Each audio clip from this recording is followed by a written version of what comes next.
যে কোনটা আমার কেরিয়ার জন্য সবচেয়ে, কোন তিনটে অ্যাক্টিভিটিস, কোন তিনটে কাজ সবার জন্য আগে সবার দরকার, বাদ সব না বলে দিচ্ছে, ওই জন্য ফোকাস ওকে বলা হয়। সব না, আগে তিনটে, এই তিনটেকে করবো, তারপর অন্য কাজ। এটাও রাখতে হয়, ওই তিনটে কাজ করতে হয় ফার্স্ট আওয়ারে, পিক এনার্জিতে। কারণ যত মিটিং থাকবে দুটোর পর, বুঝে গেল? ওই যে পিক এনার্জি সকাল 6টার থেকে দুপুর 2টো, যে পিক এনার্জি, ওই এনার্জিতে অ্যাকচুয়ালি কাজ হয়। তো যত আমার প্রায়োরিটিওয়ালা কাজ থাকবে, মেন প্রায়োরিটি, ওটা প্রথম হাফেই শেষ হবে, সেকেন্ড হাফে যেন না আসে।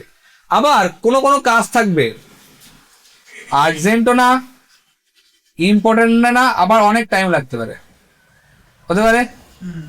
এক্সাম্পল, আমি কোনো সিনেমা দেখবো, কোনো সিনেমা বেরিয়েছে, তো এখন রোবট হওয়া যাবে না সারাদিন আমি আর্জেন্ট করবো, ইম্পর্টেন্ট এরকম নয়।